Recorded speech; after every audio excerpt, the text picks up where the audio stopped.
எப்பயுமே மன்சூரனை கூப்பிடுறது பழக்கம். நபி ஸல்லல்லாஹு அலைஹி வஸல்லம் அவர்களுடைய நபியின் கட்டமைப்பும் நவீன காலத்தினுடைய சமுதாயமும் இந்த தலைப்பில் பேச சொல்லி நான் உங்களுக்கு தெரியும் நினைக்கிறேன். பார்த்துருப்பீங்க போஸ்ட். அல்ஹம்துலில்லாஹ், ஒவ்வொரு பிறந்த நாள் வரும் பொழுதும் நம்ம நினைப்போம், என்ன நினைப்போம் அப்படின்னா, ஒரு கெட்ட பழக்கத்தை நம்ம கிட்ட இருந்து விட்டுறணும், ஒரு கெட்ட பழக்கத்தை நம்ம கிட்ட இருந்து விட்டுறணும் அப்படிங்கிறத நம்ம நினைப்போம். இல்லை ஏதாவது சதக்காக்கள் செய்வோம் அல்லது ஜக்காத்துகள் கொடுப்போம், ஏதாவது ஒன்று செய்வோம். பெருமானார் ஸல்லல்லாஹு அலைஹி வஸல்லம் அவர்களுடைய பிறந்த நாள் எத்தனையோ கடந்திருக்கோம் இல்லையா? எதை விட்டுருக்கோம், எதை எடுத்திருக்கோம்? எவ்வளவோ தன்மைகள் இருக்கு. இன்னைக்கு தம்பி அப்துல் ரஸாக்கு பள்ளியில் சொல்லும் பொழுது ஒரு வார்த்தை சொன்னார். ஹஸ்ரத், எல்லாருக்கும் 40 நிமிஷம் கொடுத்துருக்கோம், உங்களுக்கு ஒரு மணி நேரம் கொடுத்துருக்கோம், அதனால் நீங்கள் பேசுங்க அப்படின்னாங்க. கட்டமைப்பு, இஸ்லாமிய கட்டமைப்பு, பெருமானார் கொடுத்த கட்டமைப்பு மட்டும் பேசுறதுக்கே ரொம்ப நேரம் ஆகிப்போச்சு. இதை பேசலாம், எல்லாமே செய்யலாம். சுருக்கமாக உங்களுக்கு புரிகிற மாதிரி சொல்லணும்னா ஒரே ஒரு விஷயத்தை சொல்றேன். ஹசன் பஸ்ரி ரஹ்மத்துல்லாஹி அலைஹியுடைய காலத்தில் மண்டை ஓடுகள் இருக்குல்ல, கபூர்ல இருந்து மண்டை ஓடுகள் திருட்டு போகணும். கேள்விப்பட்டிருக்கீங்களா? சம்பவத்தை கேள்விப்பட்டிருக்கீங்களா? ஏன்னா பெரியவங்க உலூமி ஹஸரத் உட்கார்ந்த இடத்துல நான் உட்காந்துருக்கேன். ஹஸரத் நிறைய பாடம் நடத்திருப்பாங்க உங்களுக்கு. அதான் யோசித்தேன், இங்கே உட்காரலாமா வேணாமான்னு. வயசு நமக்கு சின்ன வயசு, ஹஸரத் மூத்தவங்க. எவ்வளோ சம்பவங்கள் உங்களை சொல்லி இன்னைக்கு அல்ஹம்துலில்லாஹ் நல்ல ஒரு கட்டமைப்பில் வச்சுருக்காங்க.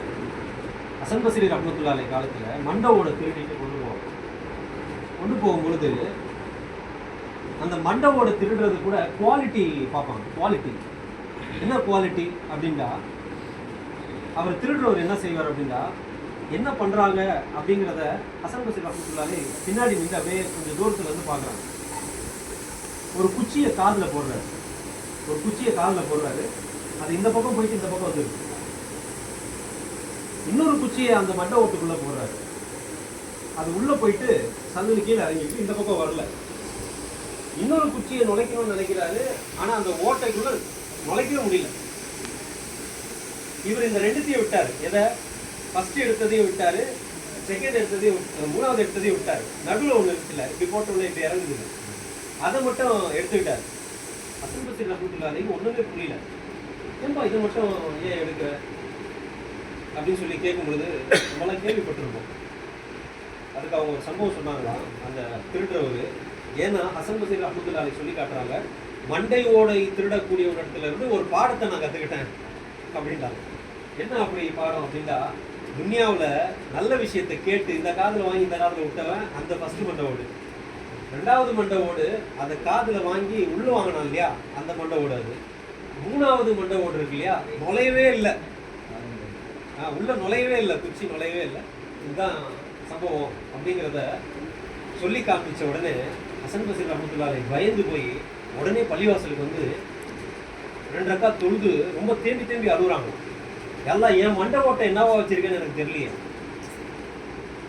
எந்த குவாலிட்டி எந்த தரத்தில் நம்ம இருக்க போகிறோங்கிறது நமக்கு தெரியலையே அப்படின்னு சொல்லிட்டு ஹசன் பஸ்ரி ரஹ்மத்துல்லாஹி அலைஹி ரொம்ப கவலைப்பட்டு கண்ணீர் விட்டு அழுது சமுதாயத்துக்காக துவா செஞ்சாங்க.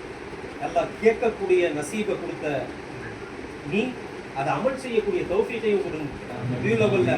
பெருமானார் ஸல்லல்லாஹு அலைஹி வஸல்லம் மீது ஓதக்கூடிய இந்த மௌலூதுனுடைய பரக்கத்தை கொண்டு அல்லாஹ் தஆலா அதை செயல்படுத்தக்கூடிய தாக்கத்தையும் அல்லாஹ் நமக்கு தரணும், தௌஃபீக். அதுதான், வேற எதுவும் விஷயம் இல்லை. பெரிய பயம்லாம் வேணா, சாப்பாடு நேரம், நாளைக்கு ஞாயிற்றுக்கிழமை வேற வேலைகள் இருக்கும். இன்ஷா அல்லாஹ் அல்லாஹ் கபூல் செய்யணும். ஓதக்கூடிய ஒவ்வொரு எழுத்துக்கும் நாளைக்கு ஸல்லல்லாஹு அலைஹி வஸல்லம் எங்கள் ஹஸ்ரத் அடிக்கடி பிஎஸ்பி ஜெயிலாபுதீன் ஹஸ்ரத் சொல்லுவாங்க, யானபி பைத் ஓதும் பொழுது நாளைக்கு மக்ஷரில் யஹ்யா உலமுத்தீன் பாடம் எடுக்கும்போது எங்களுக்கு சொன்னது தான்.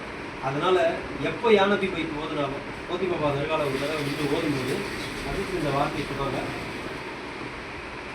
யானபி பைத் ஓதும் பொழுது நம்ம கண்ணை மூடிக்கிட்டு ஒவ்வொரு கபிலாக்களாக போவோம் நபியை பார்க்க. நாங்கள் கோடிக்குண்டிலேருந்து வந்திருக்கிறோம், நாங்கள் வேலூர்லேருந்து வந்திருக்கிறோம், நாங்கள் காஞ்சிபுரத்துலேருந்து வந்திருக்கிறோம். பெருமானார் உட்கார்ந்துருப்பாங்களா, ஒவ்வொரு கபிலாக்களா யா நபி ஸலாம் அலைக்கும், யா ரசூல் ஸலாம் அலைக்கும், யா ஹபீப் ஸலாம் அலைக்கும், ஒவ்வொரு கபிலாக்கெல்லாம் முன்னாடி போய் நபி ஸல்லல்லாஹு அலைஹி வஸல்லம் சலாம் சொல்லி அந்த மறுமை நாளில் இங்கே நம்ம நபியை கௌரவிச்சோம் இல்லையா, ஒவ்வொரு நபியுல் அவ்வல் மாதத்திலே ஓதி நாளைக்கு அல்லாஹ் மறுமையில் நம்மளை கௌரவிப்பாங்க.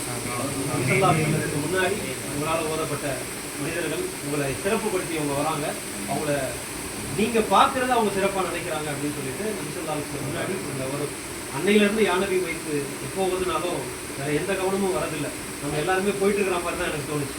ஒவ்வொரு கபிலாக்களா கியாமத்தினால ஒவ்வொரு கபிலாக்களும் வரும்போது பெருமானார் மேலே எவ்வளோ உப்பு வச்சிருந்தாங்களோ அவங்களுடைய படித்தரத்துக்கு தகுந்த மாதிரி ஒவ்வொரு அந்த கபிலாக்கள் போய் கொண்டிருந்தது அப்படிங்கிறத பேசி சொன்னாங்க.